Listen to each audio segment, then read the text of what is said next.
Welcome to Coleman Report Live. I'm Bob Coleman. We're talking Main Street and the small business lenders who help it grow. USDA B&I Friday, Fraud Friday, pre-Labor Day Friday. We'll keep it light. It's real simple on the PPP stuff. Nothing's happening, so if you're interested in that, you can hang up now.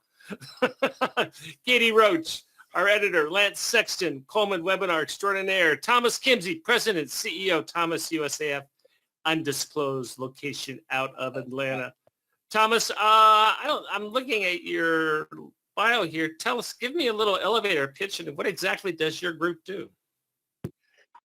No, thanks, Bob. It's good to be on here Friday before Labor Day, and a lot of exciting things going on in the USDA world. You know, our group, Thomas USAF's been in this space for, I don't know, almost 40 years. You go back to Mike Thomas's days, and you know, we love rural America. We love to provide access to capital to rural America, and that's what we do day in and day out, Bob. And we've been serving those needs, you know, as I mentioned, for a long, long time. And, you know, I grew up in rural America. I get it.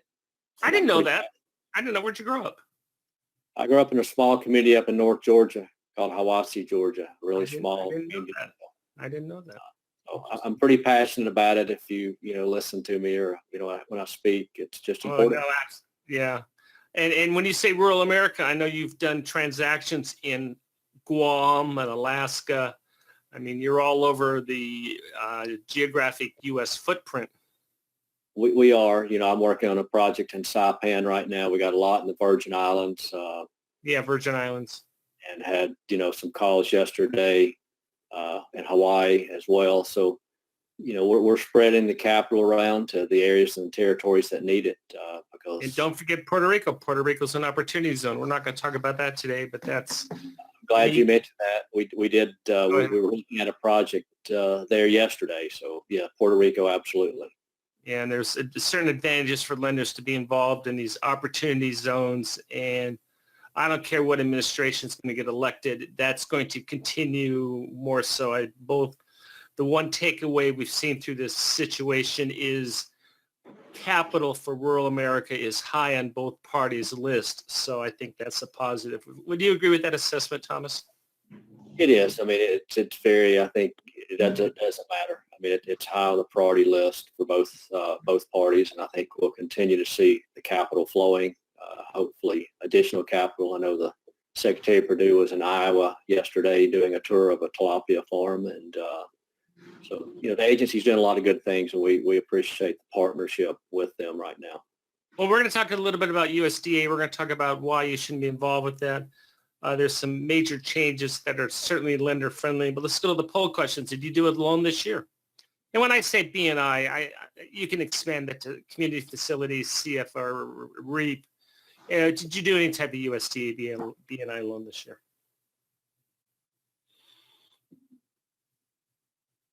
20%. That's a little bit higher than I thought, Thomas.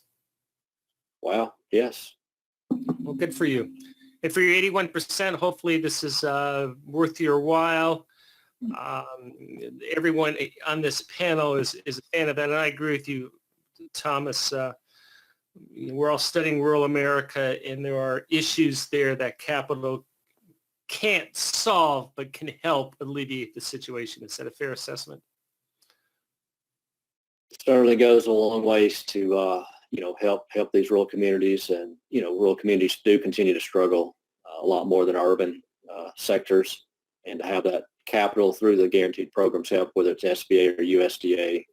And you know, what we're trying to do is just to provide jobs in rural America. I mean, we're trying to also help with out-migration. We want to keep families and communities together and help create that, so kids can stay, they can go to school, but they can come back to their communities and have good jobs.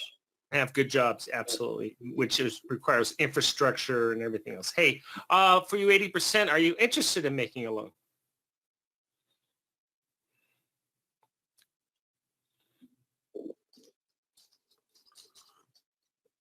I love it. I love it. And which loan program has better secondary market premiums? USDA 7A 504. Thomas, and I'm going to throw this one to you. Are they correct? They are correct. Yes. We don't have the tax on the the B&Is we do on the 7A, anything over 110, we don't have to split that. So, you get to keep it all. So I think most lenders like that. And it is a good, robust secondary market right now.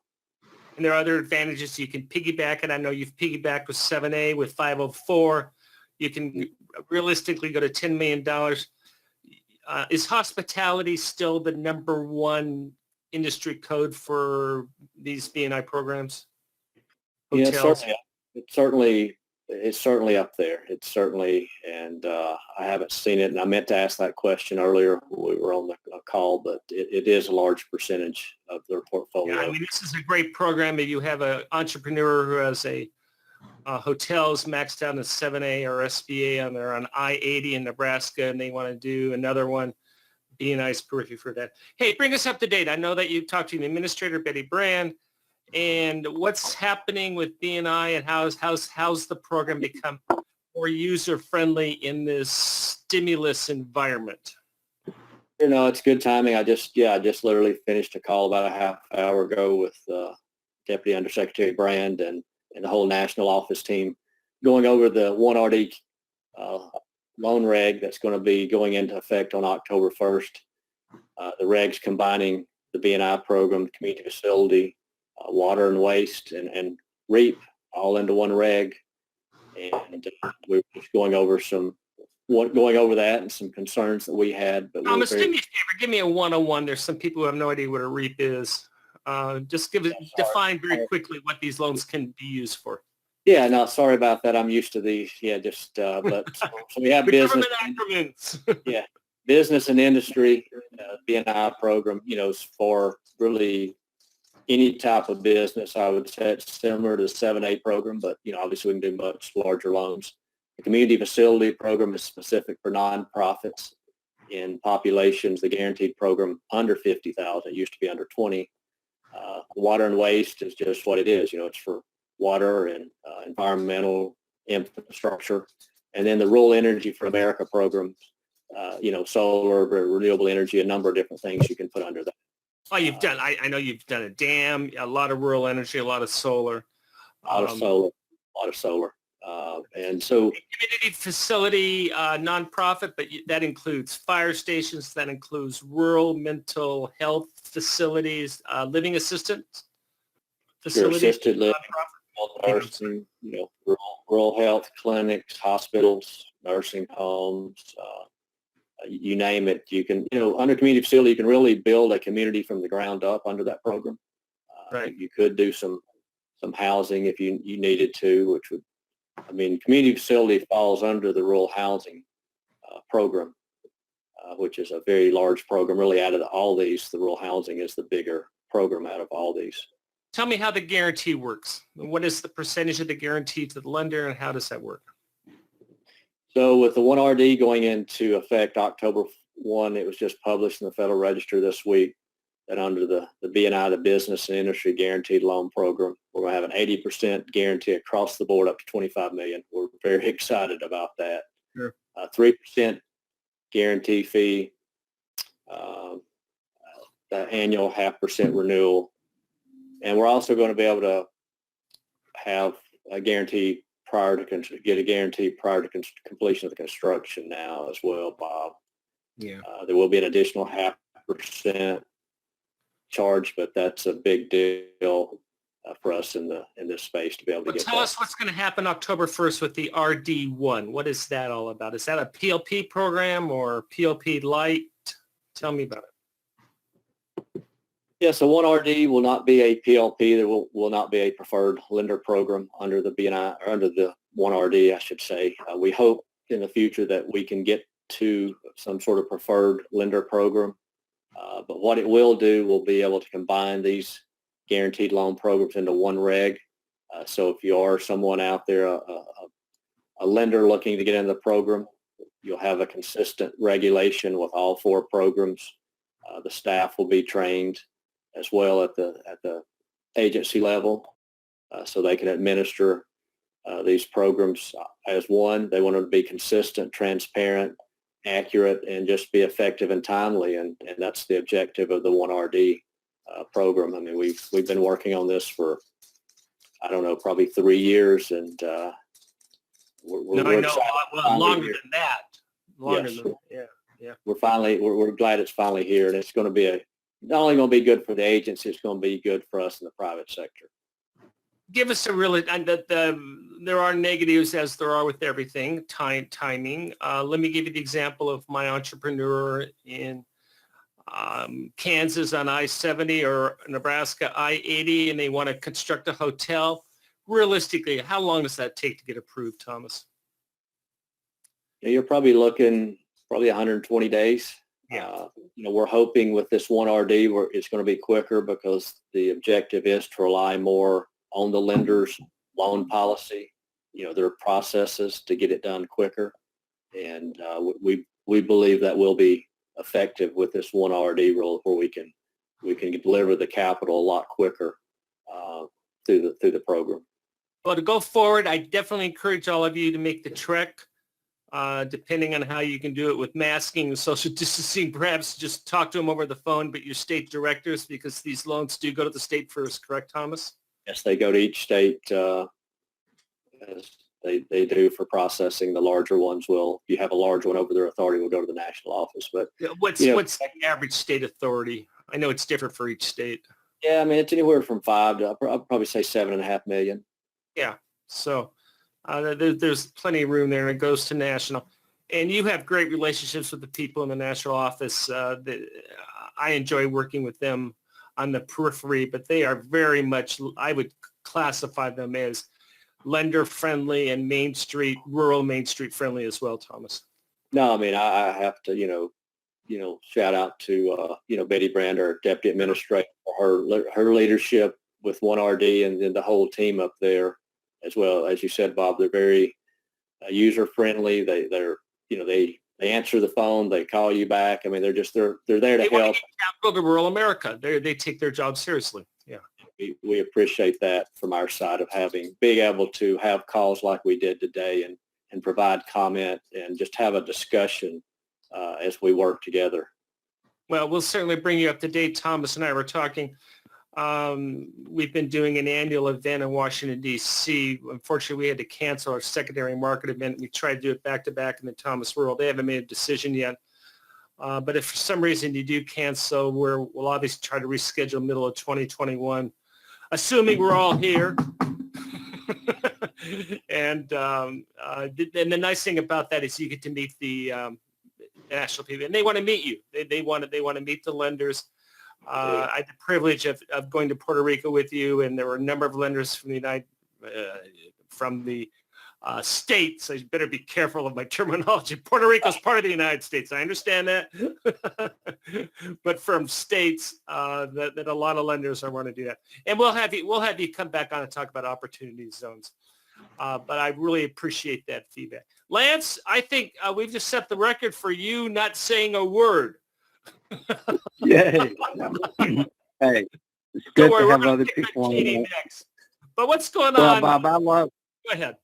I love to hear about the USDA program because most of what I do are SBA loans, but there are loans that come into my shop that don't fit SBA, that do fit USDA. So it's always great to get an update and more depth of knowledge about the USDA loan program.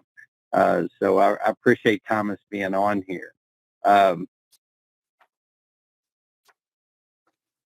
But I was just wanting to share that, Bob. I just want to open up all the lenders.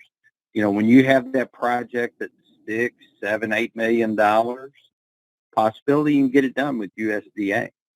Yeah, absolutely. And as you said, there are exceptions for over 10 million as well.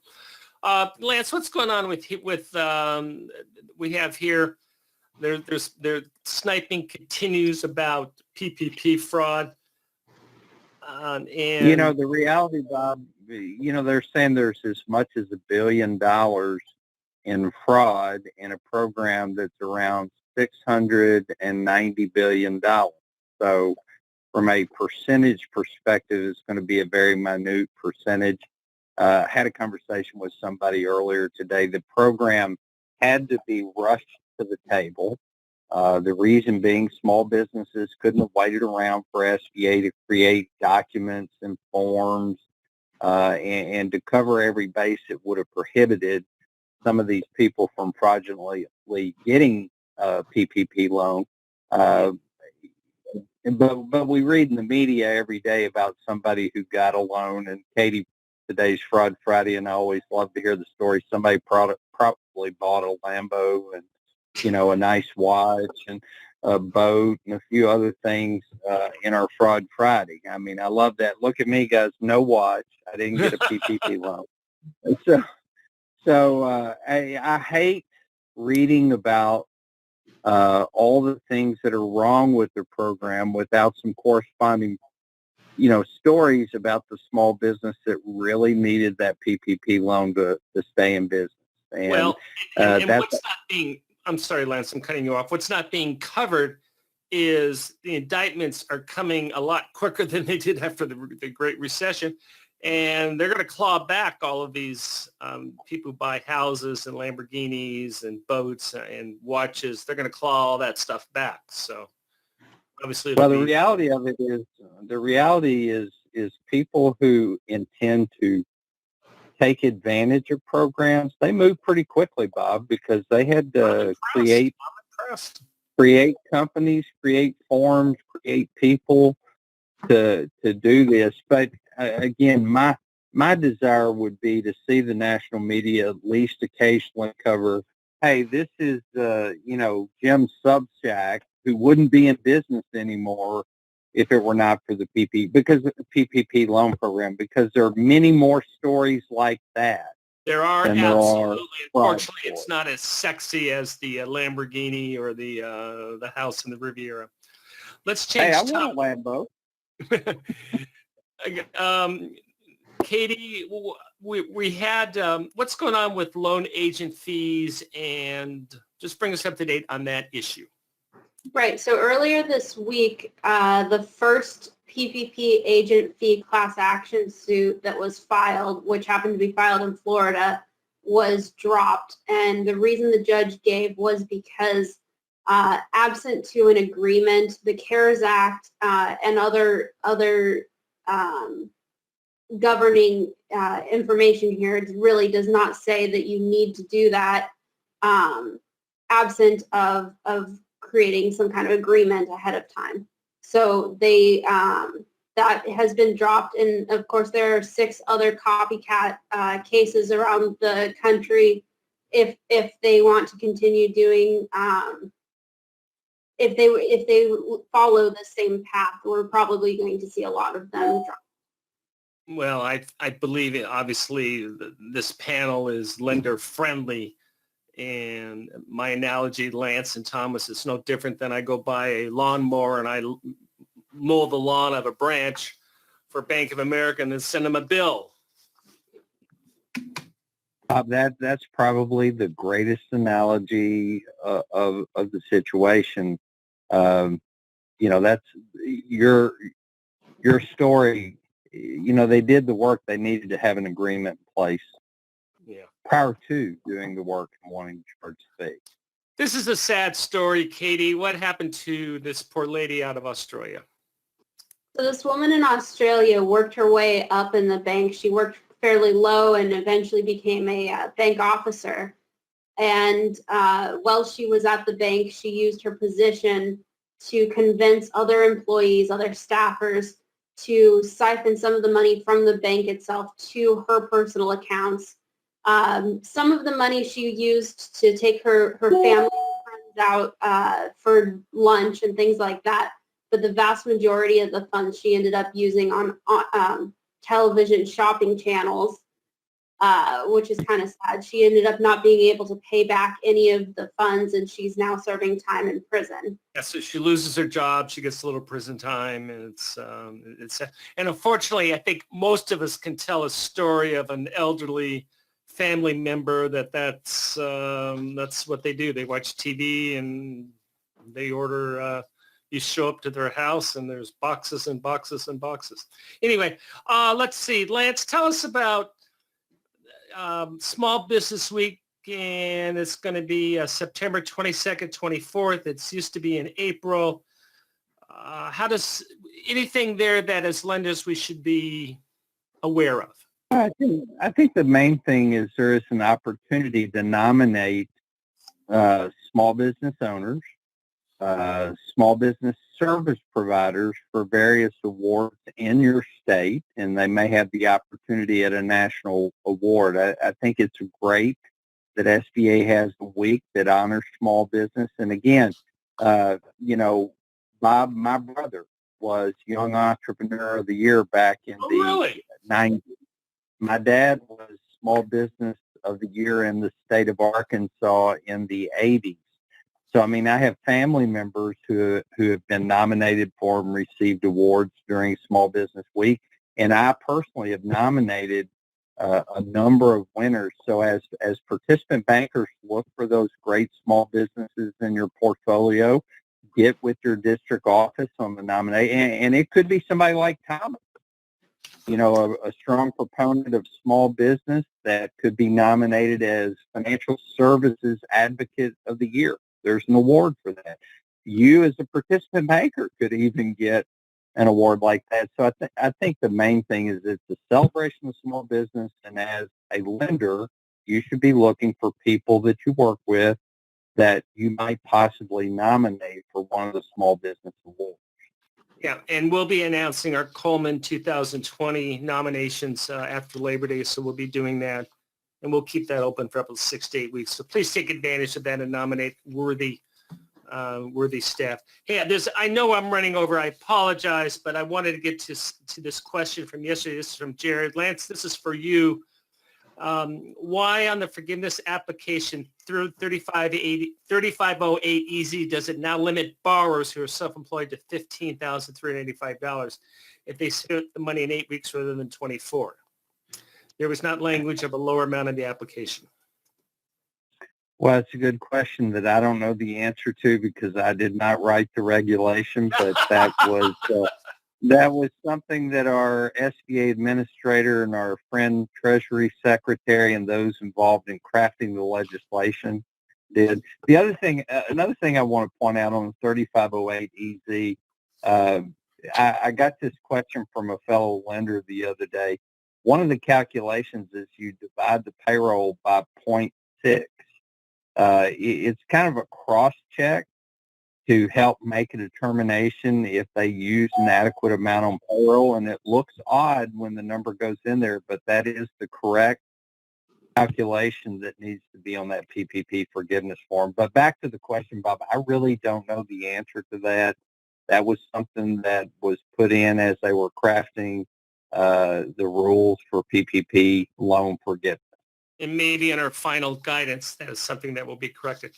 Last question, Craig says, is it accurate that all PPP loans have been extended the interest-only period from 6 to 10 months, regardless of when they were funded? I haven't heard that. Have you, Lance? I have not heard that. That's something I'll check into and help come with a response next week, but I've not heard that. Yeah, neither have I, and we'll see what happens. The initial. Go ahead. Yeah, that initial group of SBA PPP loans was a 6-month payment deferral. Yeah. So, but the consensus is we all believe that'll be extended, but we don't have it yet. Lance, give me 30-second elevator pitch, and we'll sign off for your webinar next week. Well, a new SOP was released, the 50-10-6. We were very excited to finally see that. Kind of surprised when it was released. Have a webinar covering the highlights of the changes and the improvements in the 50-10-6. And kudos to SBA. I know we have SBA people on this call, and please accept this and share with people in Washington. They did a fantastic job of crafting the 50-10-6. It is the most user-friendly 50-10 that I've ever had the opportunity to use. Oh, well, wow. What an endorsement. Katie, have a nice weekend. Thomas, thank you so much for joining us, bringing us up on USDA Update. Let's get you back later. Lance, you have a nice weekend. And thank you for joining us today for Coleman Report Live and for supporting America's rural and urban main streets, one entrepreneur at a time. Everyone enjoy your weekend. We'll talk to you Tuesday. Have a good weekend. Good weekend.